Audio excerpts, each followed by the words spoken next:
At my grandson's birthday party, my son handed me an old scarf and said, "Wear this to cover your old face. Don't embarrass the family." His wife and her relatives started to smile.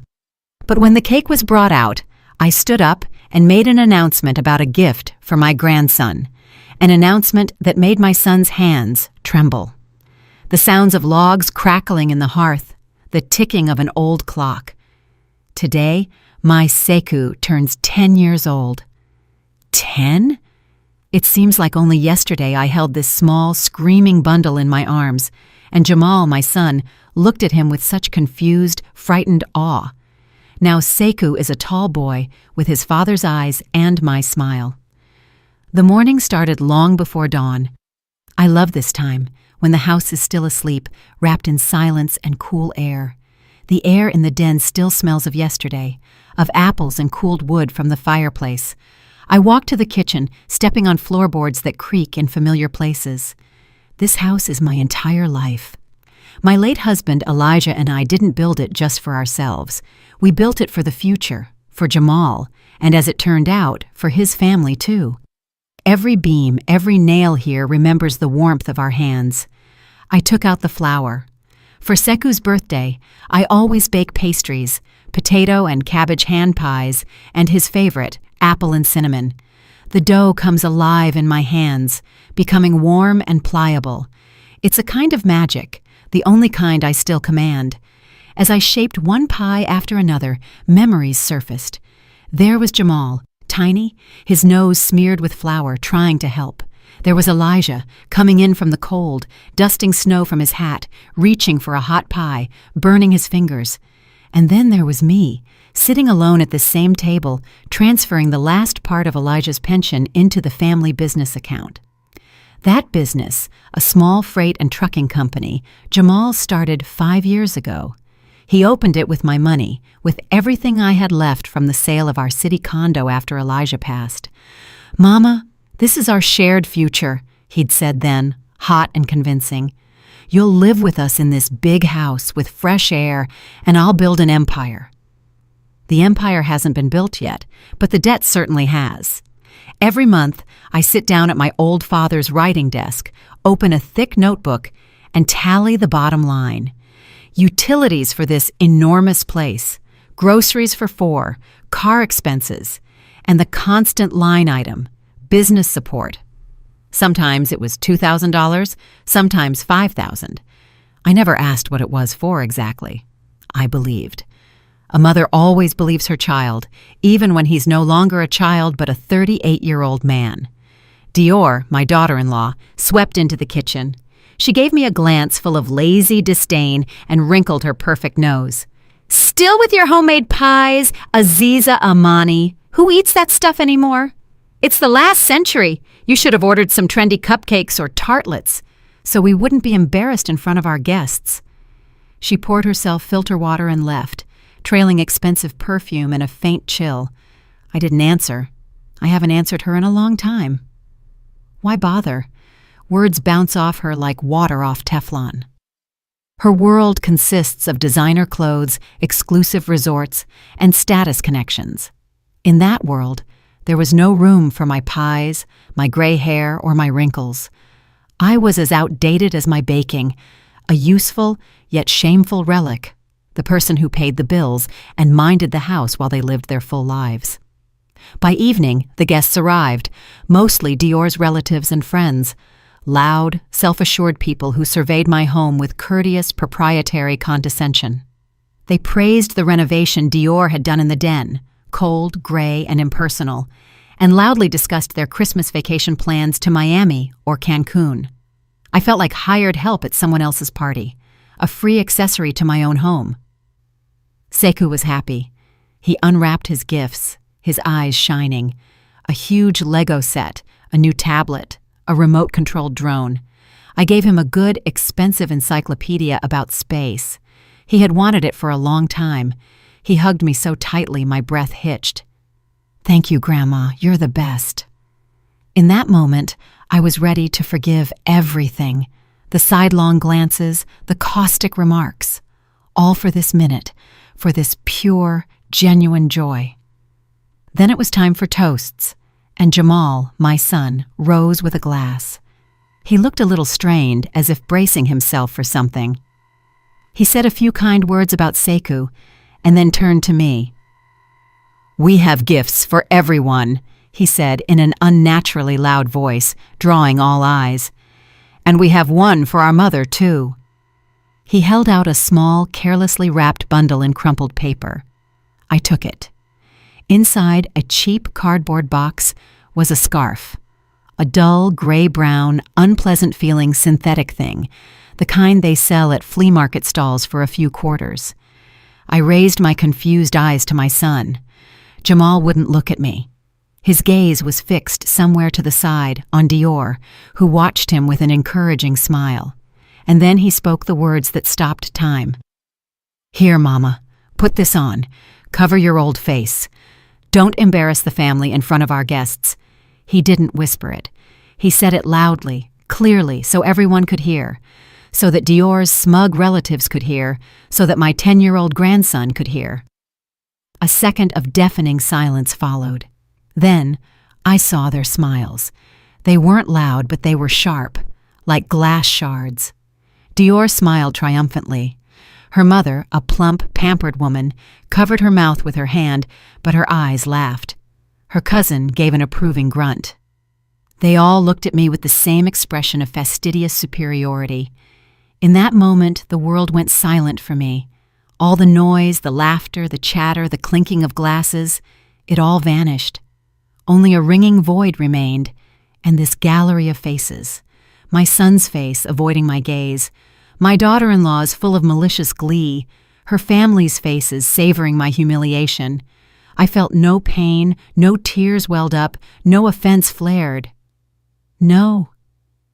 It was as if something deep in my chest clicked, not with a groan, not with pain, but clearly, coldly, and conclusively, like the shutter of an expensive camera forever capturing a single frame, a frame that made everything clear, their relationship, my place, my future in the house that I built. In that instant, my blind maternal love died. Hope died. Aziza Amani, the accommodating, understanding, and forgiving mother and grandmother, died. And another woman was born, calm, cold, and completely clear-sighted. I sat with that ugly scarf on my lap, and the world slowly returned. Sounds started to emerge again. Someone nervously coughed. A fork clattered onto a plate. But the silence inside me didn't fade. It simply became different, thick, heavy, like deep water. I looked at my hands resting on my knees. All my life, these hands had been busy, kneading dough, scrubbing diapers, pulling weeds, counting bills to make ends meet. They built this house, they gave, and now they were handed this cheap, slippery piece of synthetic fabric to cover an old face. So this was it, my price. This was the result of my life, my sacrifices, my love. I was an annoying inconvenience, a wallet that needed to be invisible. A ghost in my own house, smelling of mothballs and shame. Suddenly, I saw everything with astonishing icy clarity. Every innuendo, every eye roll from Dior, every plea from Jamal to be understanding and help out a little. They weren't accidents. They were steps on a staircase leading to this very moment, to this scarf. Slowly, year after year, they had been erasing me, stripping away my personality, leaving only a convenient function. And now they had decided that the function was fulfilled and could be discarded, covered with a rag like old furniture. My gaze swept the room and settled on Sekou.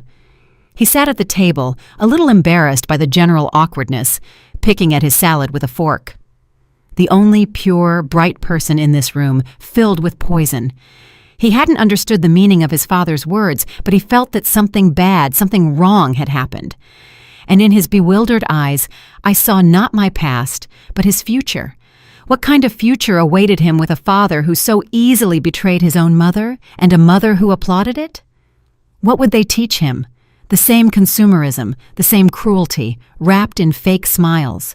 They would mold him into someone just like them, a person for whom nothing was sacred except money and status. No, that would not happen. At that moment, Dior, recovering from her momentary triumph and wanting to smooth over the awkwardness, walked in with the birthday cake. 10 candles burned on it with bright, flickering lights. "Here's our birthday boy! Seiko, make a wish!" she chirped, setting the cake in front of her son. The guests livened up, clapped, and broke into a round of happy birthday. Their voices sounded distant to me, as if coming from far away. I watched the candle flames, their reflection in my grandson's eyes, and while they sang, the decision fully matured inside me. Not an angry one, not a vengeful one, but a calm, calculated, and utterly unshakable one. The song ended. Sekou, taking a deep breath, blew out all the candles in one go. The room erupted in applause again. Jamal took the knife to cut the cake. His face was already placid again. He apparently thought the incident was over. His mother had swallowed the insult, just as she had swallowed everything else before. And then I stood up. All eyes immediately turned to me. They probably expected me to burst into tears or start reproaching them. Dior looked defiant. Jamal frowned. I surveyed everyone with a calm, attentive gaze, and my voice, when I spoke, surprised even me. It was even, firm, and completely devoid of emotion. "I have a gift for Sekou too," I said. "A gift for his future." Silence again descended upon the room. I looked at my grandson. "Sekou, your grandfather Elijah and I built this house years ago. We built it for our family, for the future. And today, on your 10th birthday, I want your future to have a solid foundation." I paused, letting the words sink in. "I am gifting you this entire property, the house, the acreage, and all the structures. I will process all the paperwork and place the property into a trust in your name. When you turn 21, you will become its sole owner." Dead silence. I saw the guests' faces drop. Dior froze, her mouth slightly open. Her face went from triumphant to bewildered, then utterly panicked. I continued, now looking directly at Jamal. "But the house is just walls. To ensure that your fund, Sekou, has the means for your education, your development, and life until you reach adulthood. I have made another decision. I am liquidating my share of our family business. All funds from the sale of my half of the assets will go into your trust fund." Now the silence was ringing. I saw Jamal go pale. The knife in his hand trembled. Not violently, but I noticed that short, small tremor, which gave everything away. He knew the truth of the situation. He knew this house was the only real valuable asset they had, and that the business was only afloat thanks to my constant infusions. But I saw something else in his eyes, too. He didn't believe me. He figured it was just hysterics, a dramatic gesture from an offended old woman, an empty threat to grab attention. I calmly sat back down, took a napkin from the table, and politely said into the general void, "Cut the cake. It might melt." The evening ended quickly and awkwardly. The guests muttered something, hastily said their goodbyes, and left. Jamal and Dior pretended nothing had happened, but their cheerfulness was strained and false. They didn't say a word to me, no reproach, no question. They simply ignored me, deciding that tomorrow morning everything would return to normal. Late that night, when the house finally fell silent, I sat in my room. The infamous scarf lay on my bedside table.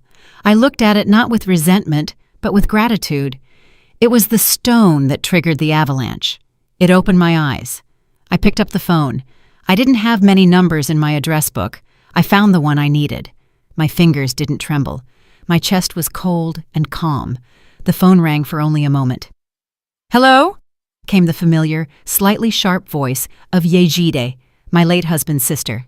"Yejide, hi, it's Aziza." "Hello, Azi, is something wrong? Your voice sounds strange." I smiled to myself. She always knew how to hear what was hidden. "Everything's fine, Yejide, better than it was.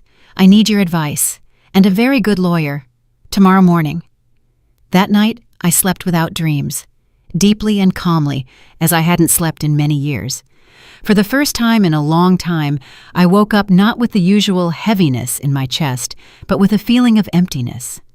But it wasn't the bitter, painful emptiness of loss. It was a clean, clear emptiness, like crisp winter air, as if all the clutter accumulated over years in a room had finally been removed.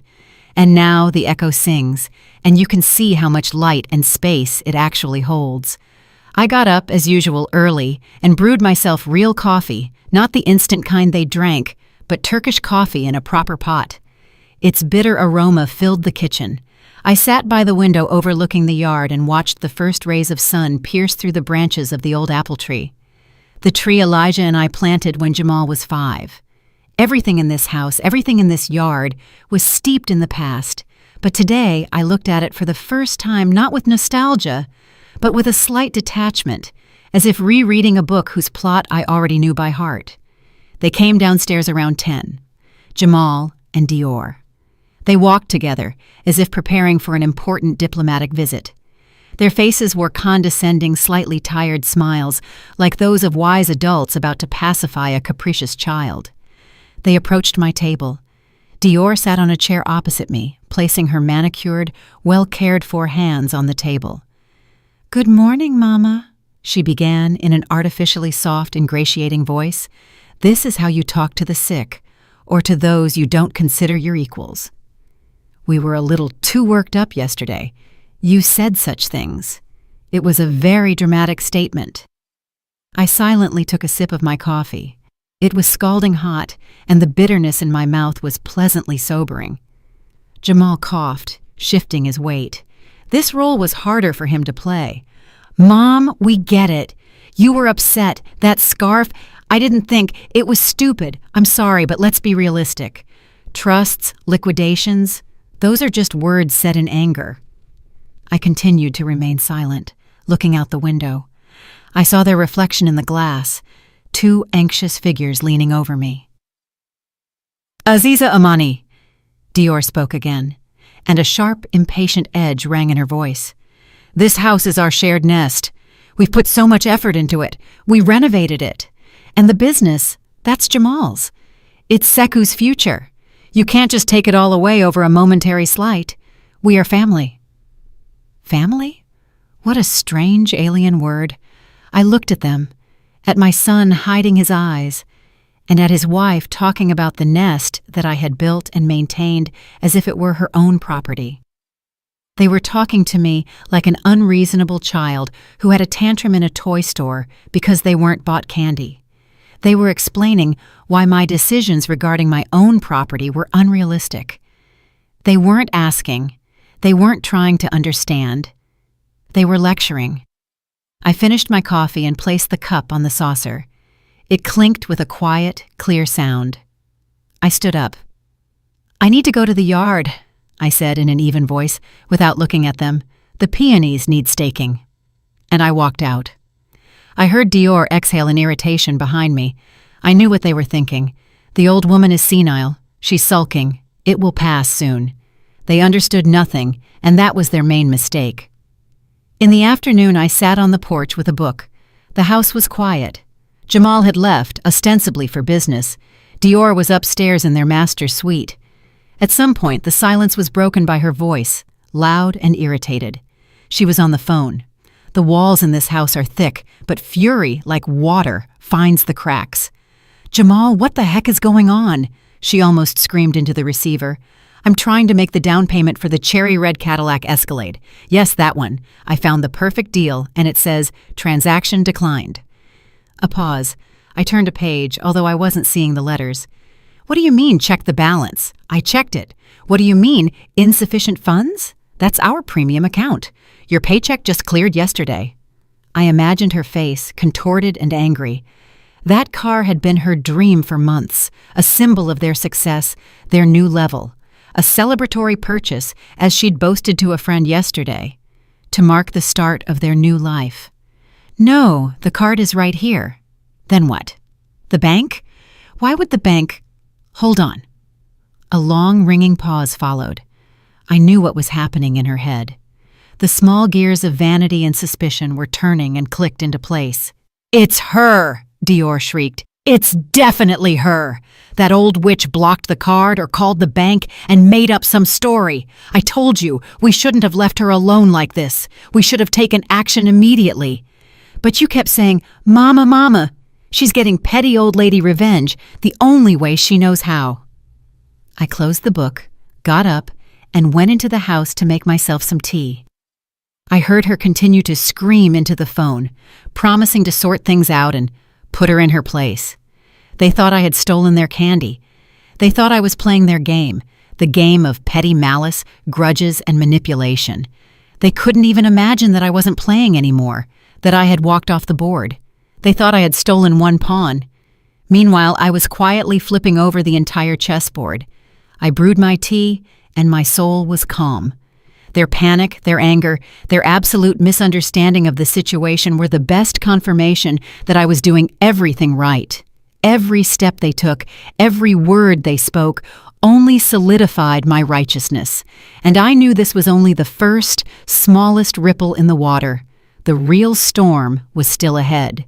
The next morning, I got ready and drove into the city. Jamal and Dior watched me with silent reproach and suspicion. They probably figured I was going to the bank to continue my petty mischief. Let them think that. Their world had narrowed to one blocked credit card. They couldn't imagine where I was actually headed. Yejide had given me the address of a law firm in the old downtown area. The office was in a stately, pre-war building with high ceilings and quiet hallways. The lawyer, attorney Thurgood Hayes, turned out to be a man in his 50s with attentive, calm eyes and gray at his temples. He didn't ask unnecessary questions. He just listened. I sat in a deep leather armchair across from his massive oak desk and methodically, without emotion, laid out the facts. I told him about the house, which was entirely in my name, about the business, where I was a 50% co-owner, about my desire to establish a trust fund for my grandson and to liquidate my stake in the firm to do so. I spoke, and he took notes in a pad, nodding occasionally. Aziza Amani, I understand, he said when I finished. The situation is clear, and so is the action plan. To start the procedure, I need all the foundational documents for the company and the financial statements for the last year. The more complete the documentation, the faster we can move. I was prepared for this. I was accustomed to order over the years. At home, in my old dresser, I had a separate folder where I kept everything related to the family business. All contracts, all bank statements, all receipts for my transfers. I kept them not out of distrust, but simply out of habit. A habit instilled by my own father, who was an accountant. Money loves counting, and documents love order, he used to say. I handed Attorney Hayes a thick folder. He put on his glasses and methodically began to study its contents, page by page. Silence fell in the office, broken only by the rustle of papers. I looked out the window at the clouds drifting across the sky and felt strangely calm. I was in the right place. I was doing what I had to do. 20 minutes passed. Attorney Hayes remained silent, only occasionally frowning and underlining something with a pencil. Then he stopped at one of the latest bank reports. He stared at it for a long time, then removed his glasses and looked at me over the top of them. Aziza Amani, I have a question for you. Right here, 3 weeks ago, a very large sum, almost $300,000, was deposited into the company account. Was this a new investor, or did you sell some assets?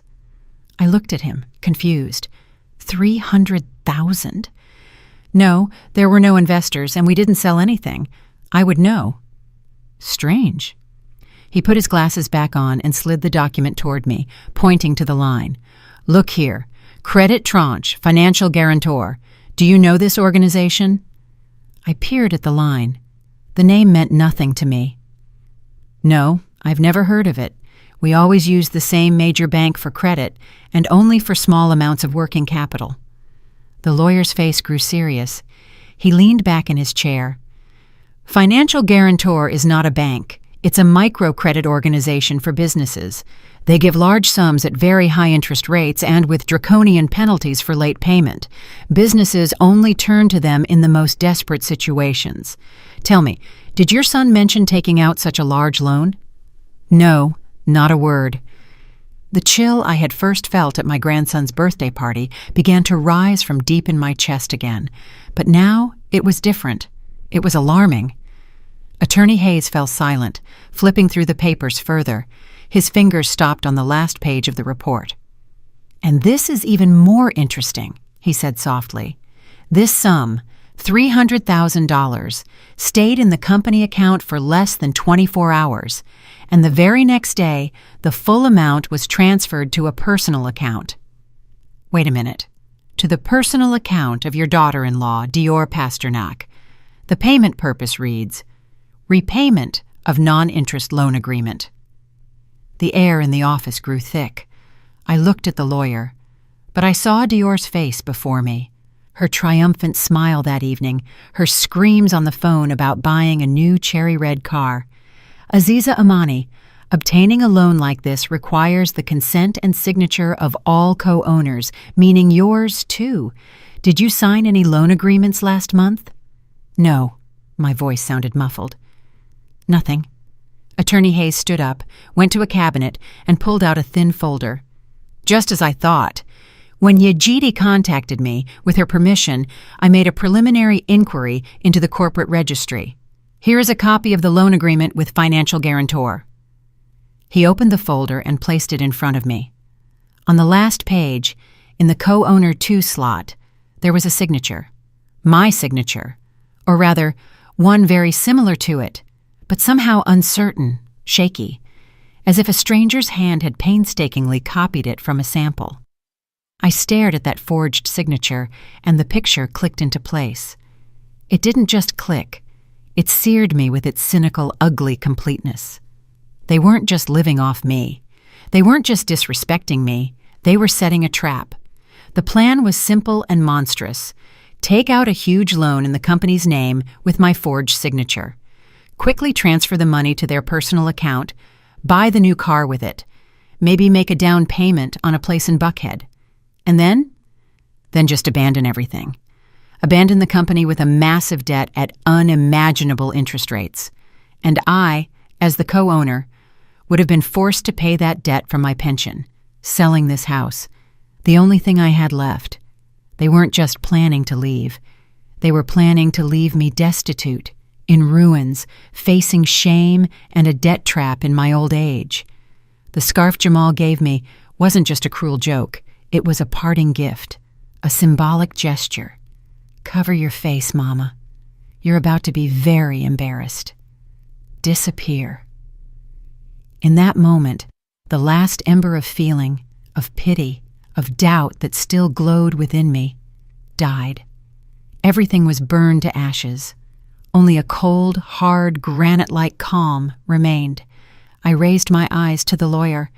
"Attorney Hayes," I said, my voice steady, without a tremor or a tear. "Make a copy of that agreement and start the procedure. But now, not just the liquidation of my share. I want a full dissolution of the partnership with a forensic audit of all financial transactions for the last year. And prepare official notices for my son and for the bank where all our accounts are held." He nodded silently. He understood everything without further explanation. I left his office a different woman. The woman who walked in an hour ago could still doubt, could still regret. The woman who walked out was going to carry out a sentence. I returned home in the evening. The air in the house was heavy, electrified. Dior demonstratively refused to speak to me, only shooting short, angry glances in my direction. Jamal tried to act carefree, talking loudly on the phone about some prospective deals.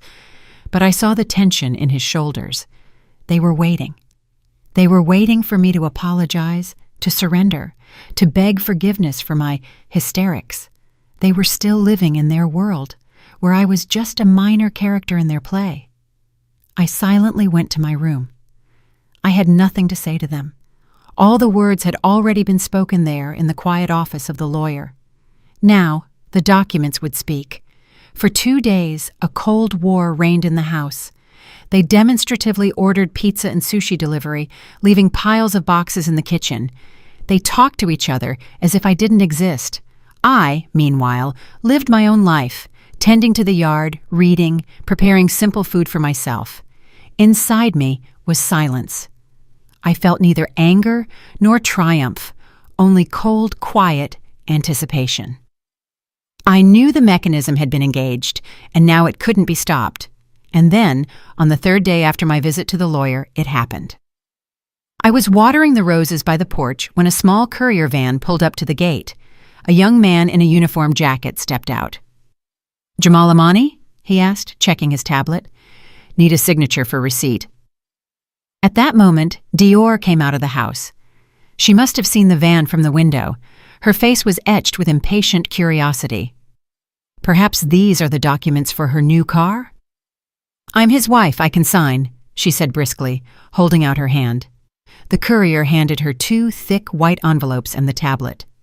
She carelessly scrawled her signature and, without waiting for him to drive away, impatiently tore open the first envelope.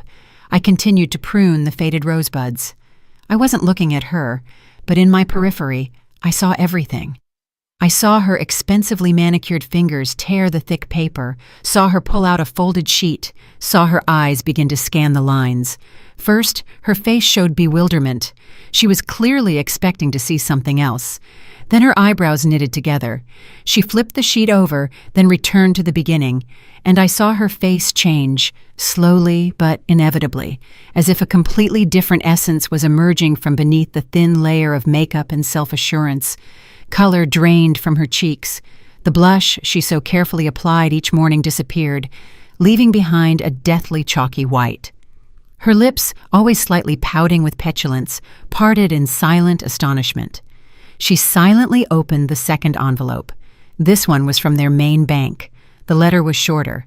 She scanned it in seconds, and her face turned into a mask of pure terror. The envelope slipped from her weakened fingers and fluttered onto the porch steps. "Jamal!" Her voice wasn't a scream, but a hoarse, choked gasp.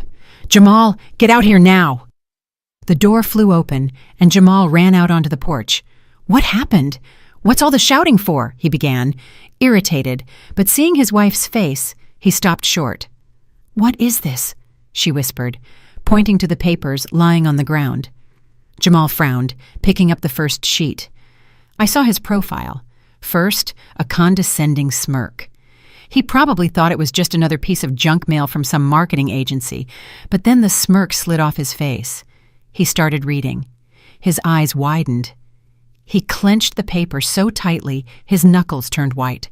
His bravado, his feigned confidence, it all crumbled off him like plaster from an old wall. I saw those terrifying official words I now knew by heart, dancing before his eyes. Notice of intent to terminate partnership agreement, compulsory asset liquidation, full forensic accounting audit, commencement of legal action. He snatched up the second sheet. The bank notice, short and ruthless, in connection with information received regarding possible fraudulent activities by one of the co-owners, pursuant to Section 7.4 of the loan agreement, all credit lines and overdraft facilities on company name accounts are frozen, pending the outcome of an internal investigation. He stood there, holding those 2 sheets of paper, breathing heavily. Air whistled into his lungs. The condescension was gone. The irritation was gone. Only pure, primal, animal fear remained. The panic of a man who had run a marathon, certain of his victory, only to discover a step from the finish line that he had been running on the wrong road, and now a precipice awaited him instead of a pedestal. He raised his eyes to me. There was not a shred of the condescension with which he had looked at me 3 days ago. There was horror and incomprehension, an utter shock that this was even possible. This couldn't be happening. It was just old lady hysterics, just a slight, just a stupid scarf. It couldn't have led to this. "Mama," he whispered, What is this?" I silently set down the pruning shears, straightened up, and looked him directly in the eyes, calmly and firmly. "It's not hysterics, Jamal," I said in an even voice. "It's not a slight, and it's not petty revenge." I paused, giving him time to absorb my words. "It's a legal execution." Dior let out a strange, choked sob. She looked from me to her husband, to the papers in his hands. Horror washed over her eyes. It had finally dawned on her. This wasn't a game. This was a war, and they had already lost. The silence that followed my words didn't last long. It was just the calm before the storm. I saw the fear in Jamal's eyes give way to rage, the last refuge of a cornered animal. He crumpled the papers in his fists and stepped toward me. Dior, snapping out of her stupor, followed him. They didn't go into the den. They burst into my room, my only private space in the house. I sat in the old armchair by the window, and they stood over me like two thunderclouds. "What have you done?" Jamal began. His voice cracked with fury. He threw the crumpled sheets onto the small table next to me. "Are you out of your mind, old woman? Decided to destroy everything? To destroy me, your only son?" I remained silent. I just looked at him, at his face distorted by anger, at the vein bulging on his neck. I didn't see a grown man. I saw a frightened boy whose favorite toy had been taken away. Behind him, Dior started her performance. She covered her face with her hands and sobbed loudly, dramatically, hysterically. They weren't tears of grief, but tears of rage and helplessness. "Our house, our business, Seku's future," she wailed through her sobs. "How could you? Don't you have a heart? You're a grandmother. Do you want your grandson to be penniless, for us to be out on the street? Why such cruelty?" It was a storm, a hurricane of accusations, reproaches, and emotional blackmail. They worked as a pair, like a well-rehearsed duo. He pressed the buttons of filial duty and my guilt. She played the chords of the grandson's future and family values, the very values they themselves had trampled on days earlier. "I slaved away for you my whole life," Jamal shouted, waving his arms. "Tried to build something so you could live in comfort, so everyone had everything. And you erased it all with a stroke of a pen over some stupid scarf, over senile dementia." He paused to catch his breath, and Dior instantly took over. "We took you into our home, cared for you, and this is how you repay us? With black ingratitude. You're just a spiteful, angry old woman who hates our happiness in your own house." For a moment, those words stung in the house I built and paid for. But the pain wasn't sharp anymore. It was just a dull, familiar echo of the past. They shouted for a long time, venting everything, their resentment, their fear, their anger. They blamed me for everything, for their failure, their debt, their problems. I was a convenient target. In their worldview, I was at fault, not their greed, not their weakness, not their deceit. I sat and waited. I was like a cliff face battered by waves. They crash, foam, and pour all their fury upon it, but the cliff stands firm. It simply waits for the storm to subside, and I knew it would subside. They didn't have an infinite reserve of energy. The moment finally came. Jamal was hoarse. His rage was spent. All that was left was heavy, exhausted gasping. Dior stopped sobbing, and now just quietly, convulsively sniffled, darting looks at me to gauge the effect. They were worn out. Silence returned to the room, filled with the smell of their anger and my calm. I waited another minute, and then slowly, without a single wasted movement, I leaned down and retrieved a single sheet of paper from the desk drawer, the copy Attorney Hayes had made for me. I placed it on the small table in front of them, right on top of the crumpled notice. Jamal looked at the sheet with confusion. Dior stopped sniffling and craned her neck with curiosity. Jamal reached out, took the paper, and smoothed it. I watched his eyes scan the familiar official lines of the loan agreement. He still didn't understand. He probably thought it was another document from the same series. And then his gaze fell on the last page, on the co-owner 2 slot, on the signature. I saw the last drop of blood drain from his face. He froze, staring at that forged, clumsy scrawl that was meant to be my sentence. His shoulders slumped, the paper dropped from his fingers and slowly fluttered onto the rug. Dior, not understanding, bent down and picked up the sheet. She peered at it. Her eyes widened. She shifted her gaze from the signature to me, then back to the signature. There was no remorse in her eyes. There was the primal terror of being caught. And then I spoke, softly, almost a whisper, but in that deafening silence, my voice rang out like a bell. "You shouted, 'After everything we've done for you, I looked directly into my son's eyes. "Did you mean after everything you've done to me?" Silence. Absolute, dead silence. They had no words. All their accusations, all their shouts, all their tears, they all shattered against that single sheet of paper. Their meticulously constructed drama about the ungrateful mother collapsed, exposing the ugly truth of their own betrayal.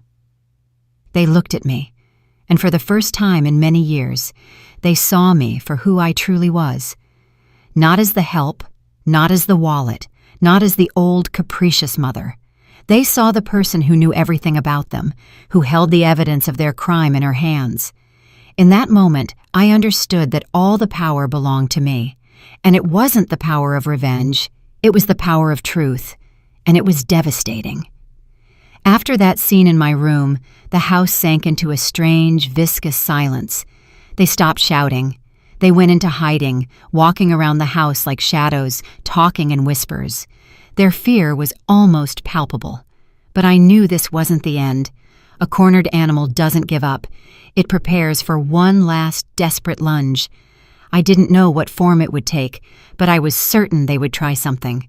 Their final attempt turned out to be even baser and more cynical than I could have imagined.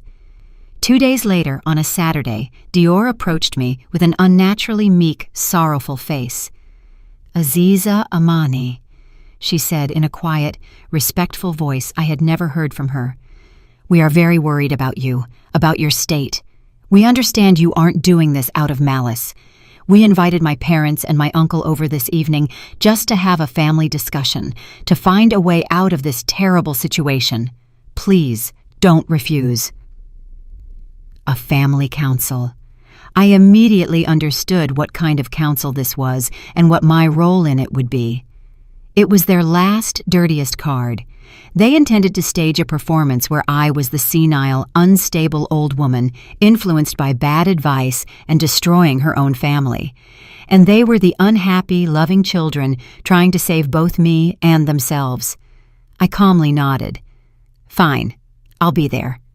Her eyes flashed with triumph for a moment. She was sure I had walked into their trap. That evening, their tribunal gathered in the den. Dior's parents arrived, her mother, plump and gleaming with self-satisfaction, and her father, a stern man with a heavy gaze who had always looked at me as if I were empty space. Her uncle, some local mid-level county official, whose demeanor exuded authority and self-confidence, also came. I was seated in an armchair in the center of the room. They arranged themselves around me, forming a tight circle. The atmosphere was like an interrogation. Jamal started. He spoke in a choked voice, full of sorrow. He talked about how I had always been a wonderful mother, but lately I had been unlike myself, withdrawn, suspicious, acting irrationally. He didn't mention the scarf or his words at all. Instead, he painted a picture of my slow decline. Then Dior took the floor. She cried, this time quietly and convincingly. She recounted how she and Jamal feared for me, how my actions were jeopardizing the future of their son, my grandson. She brought up Yejide. She's a jealous, lonely woman who always disliked us and is now manipulating an elderly person. She hinted at the need for guardianship, at the fact that I needed to be protected from myself. Her relatives listened, nodding sympathetically. Dior's mother chimed in, yes, this happens with older folks. Clouded judgment. Poor children, the mother said to them. What a cross you have to bear. The uncle frowned and delivered a line like, yes, measures must be taken here. Can't let it slide. I sat and kept silent. I watched this circus with cold detachment. They played their parts, confident in their success. They were in their element, surrounded by their people, and they believed I was alone against all of them. Dior's father, Mr. Igor Pasternak, turned to me. Aziza Amani, he said in a heavy, patronizing tone. You must understand. Your children only want what's best for you. Maybe you should take a break, go to a nice assisted living facility, get some treatment, and they will sort out the affairs themselves. At that very moment, when their victory seemed so close, the door to the den quietly opened. Yejide stood on the threshold. She was holding a thick folder in her hand. "Good evening," she said in her usual, slightly sharp voice. "I apologize for the intrusion. I heard you were having a family financial council here. I didn't mean to interrupt." Jamal and Dior froze. Their faces stretched. They hadn't expected this. Yejide calmly walked into the room, went to the large dining table, and placed her folder on it. "I'm very timely," she continued, looking around at everyone assembled with a sharp, piercing gaze. "I'm a retired forensic accountant after all, and when my sister-in-law, Aziza, came to me for advice, I naturally couldn't stand aside. I took the liberty of preparing a brief report to make it clearer what we're all talking about." She opened the folder. From it, she extracted several printouts stapled together. "Let's start simple." She placed the first sheet on the table. "This is a summary of all money transfers from Aziza Amani's accounts to company name accounts over the last 5 years. The total amount, as you can see, is $742,000. This doesn't include her pension, which went entirely to maintaining this house." She paused. The room was silent. "And here is the second document." She placed it on the table. "This is a statement of major expenditures from the company's corporate accounts. Trips to resorts, luxury restaurants, purchases of expensive clothing, 2 cars for Dior Pasternak. I won't bore you with details. I'll just say that less than 30% went to operational needs." Dior's mother's face slowly began to turn crimson. The uncle stopped looking self-assured and now stared at his niece with unconcealed interest. "And now, the cherry on top." Yejide pulled out the last document, a copy of that very loan agreement. "Here's a very interesting document. A loan for $300,000, taken out 3 weeks ago, collateralized by the entire business. As you can see, it's signed by both co-owners. Here's Jamal Amani's signature. And here," she tapped her fingernail on the second signature, "is allegedly Aziza Amani's signature. Only there's one small problem. On the day this agreement was signed, Aziza Amani was in a rehabilitation facility in coastal Georgia, where she goes every year. I have the reservation, the transport receipts, and the registration log from the facility. So this signature, as they say in certain circles, is an object of very interesting examination. That would be Federal Statute 18 U.S.C. 1344, bank fraud, or at the very least, forgery." She fell silent. And in that silence, the words bank fraud sounded like a gunshot. Dior was white as a sheet. Jamal stared at the floor, his neck crimson. Mr. Igor Pasternak, Dior's father, slowly stood up. He was terrifying in his silent rage. He walked to the table, picked up the copy of the agreement, and peered at it. Then he looked at his daughter. It was a look filled with such icy contempt and shame that for a moment I almost felt sorry for her. "You have disgraced our family," he said quietly, but loud enough for everyone to hear. "You have brought shame upon my name." He turned and, without another word, walked to the exit. His wife and brother, stumbling, hurried after him. The humiliation was complete, public, and final. They had wanted to stage a tribunal for me, but they found themselves on the scaffold of their own disgrace.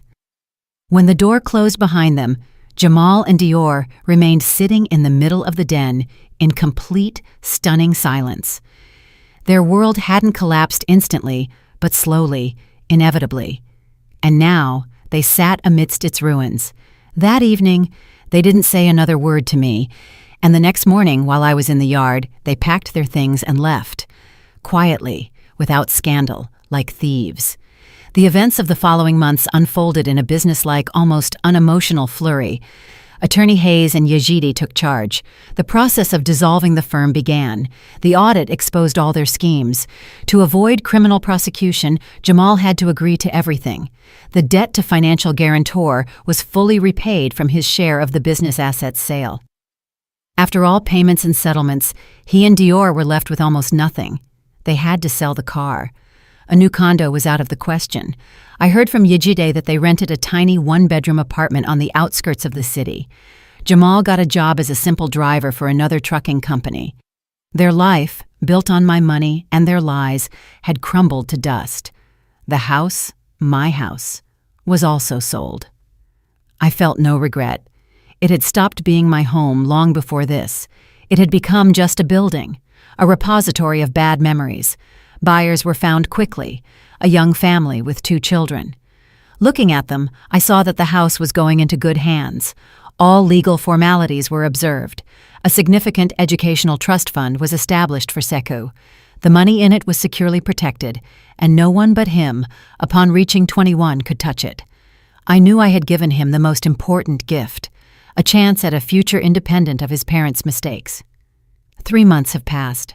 I stand on my small balcony. Below me stretches a small southern coastal town, immersed in the greenery of cypress trees. And beyond that, to the horizon, the sea, endless, alive, breathing. The air here is different. It doesn't smell of apples from the yard or the dampness of an old house. It smells of salt, sun-warmed stone, and freedom. My apartment is small but bright, 2 bedrooms and a kitchen. I don't need more. The walls are painted a creamy white, and the sun, peering into the windows in the mornings, floods everything with a warm, honeyed light. There is no old, bulky furniture here, no memory of the past. Everything is new, light, simple.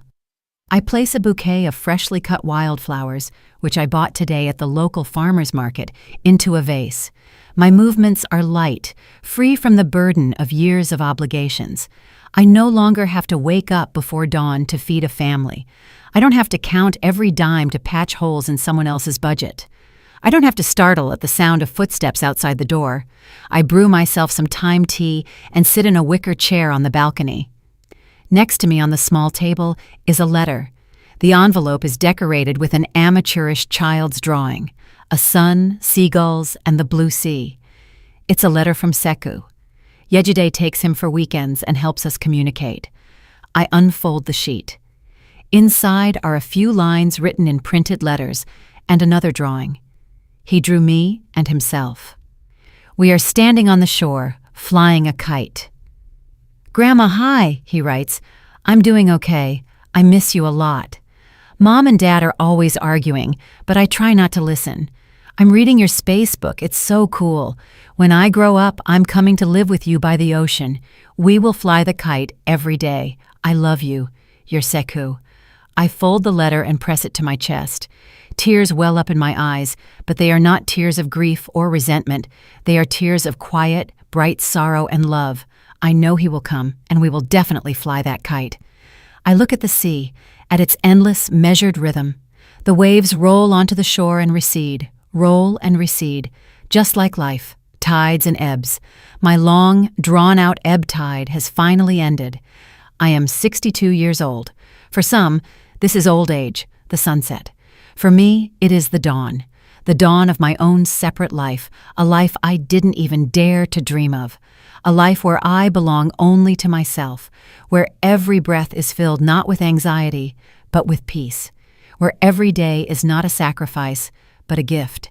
The sun sets beyond the horizon, painting the sky in soft watercolor tones. A light breeze carries the sounds of music and laughter from the boardwalk. I smile. For the first time in many years, I'm smiling not for anyone else, but just because. To myself, to the new day, to the sea. I built a home for my family. Finally, the time has come to build a home for myself. Did you like the story, and which city are you listening from? Let's meet in the comments. If you liked the story, you can support me by sending a super thanks so I can keep bringing more stories like this. Thank you so much for your sweet support. I'm looking forward to your comments on the story. On the screen, you can see 2 new life stories that I highly recommend. There's so much more on my channel. Don't forget to subscribe. See you in the next life story with love and respect.